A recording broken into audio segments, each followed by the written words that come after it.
एक केवल राम जी भक्तमाल का चरित्र है। केवल राम जी, जिनको कुबा केवल राम जी कहते हैं, वो गरीब भगत थे। उनका स्वभाव था जहाँ वो संतों को देखते दौड़ पड़ते, चरण में प्रणाम करना, घर लाना, चरण उदक उतारना और जो रूखा सूखा बने सो पवाना। तो एक अयोध्या से बड़ी भगवान श्री राम जी की मंडली संतों की उधर से गुजर रही थी, तो पूछा भाई केवल राम जी का घर कौन सा है, बड़े भगत है भाई यहाँ। केवल राम जी ने जब सुना संत मंडली आई, अरे आज तो नाच पड़े कि आज तो बहुत से संत, खूब आदर पूर्वक घर, पर खाने को नहीं।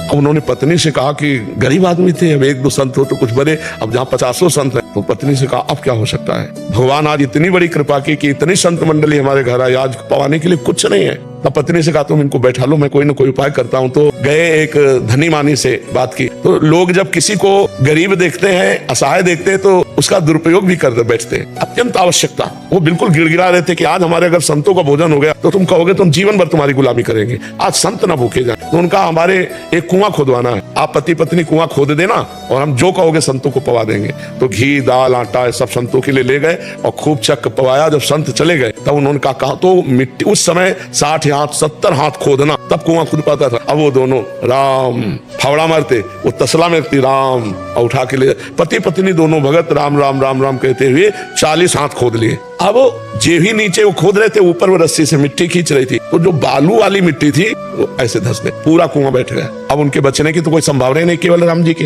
लेकिन देखो संत सेवा और भगवान नाम का प्रभाव। अब पत्नी बहुत व्याकुल, तो सेठ घबरा गया। उसने कहा उस समय के हिसाब से कि हम आपको पूरे जीवन का खर्चा देंगे, आप मतलब विकल मत हुई, और देखो हमारा तो कोई दोष है नहीं, आपने कहा था, और कुआं में दब गए तो इसमें हमारा क्या।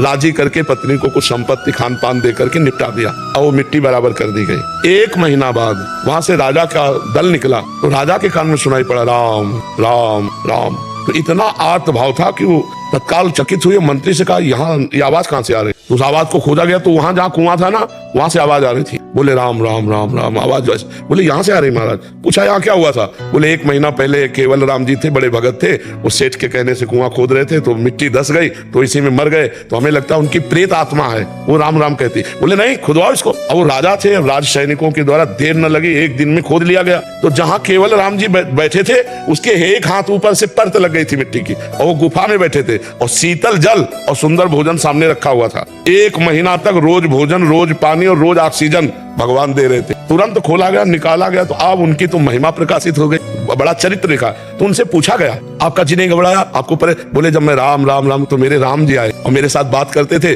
मुझे भोजन पवाते थे, मुझे जल पवाते थे, मैं बड़ी आराम से था। 1 महीना बड़े आराम से हमारा। सोचो जरा, ऊपर से पैक हो चुके हैं कि यहाँ घबराहट में प्राण निकल जाए। मान लो ऐसी कोई परिस्थिति भी हो जाए तो घबरा के मर जाए कि हमारी आवाज भी ऊपर नहीं पहुंच रही होगी, हम कब तक बंद रहेंगे, हाय हाय मच जाए। लेकिन राम राम राम राम।